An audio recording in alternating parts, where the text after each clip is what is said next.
Oui, je vais vous expliquer une des fois. Donc je vais vous faire une story time.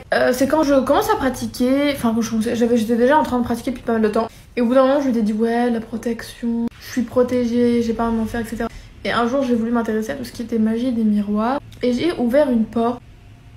Ne faites pas ça, parce que je m'intéressais au spiritisme, au contact avec les esprits depuis que je suis très petite et enfin je le pratique. Et donc là, j'avais voulu contacter un esprit à travers un miroir, bref, ou du moins en utilisant ce miroir. Sauf qu'en fait, l'esprit n'était pas forcément bienveillant. Et donc ça m'arrivait dans la nuit de me réveiller, en fait, de me sentir tirée par les jambes et d'avoir des gros bleus.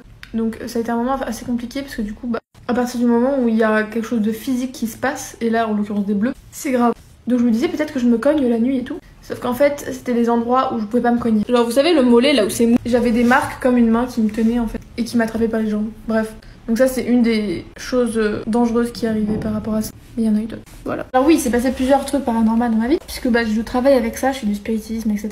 Puis je suis dans ce qu'on appelle la sorcellerie, les arts occultes. Et je vais vous raconter ce qui m'a menée à ça, et ce qui a été le début. Pourquoi je suis arrivée à la sorcellerie. Quand j'étais gamine, ma famille me disait que j'hallucinais et que j'étais un peu folle. Et en fait, j'entendais, je ressentais des entités.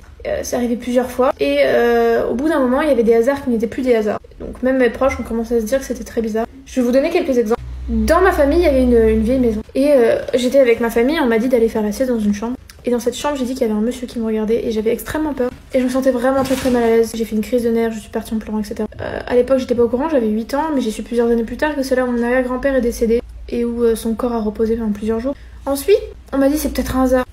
Bizarre pour un hasard. Et j'ai aussi entendu quand j'étais petite plein de choses d'entités de ma famille qui sont décédées et qui sont mortes bien avant que je naisse, qui m'ont donné des informations sur leur vie perso, des trucs que je pouvais pas deviner comme ça. Donc quand j'ai sorti ça, ma famille a commencé à se dire il y avait un truc.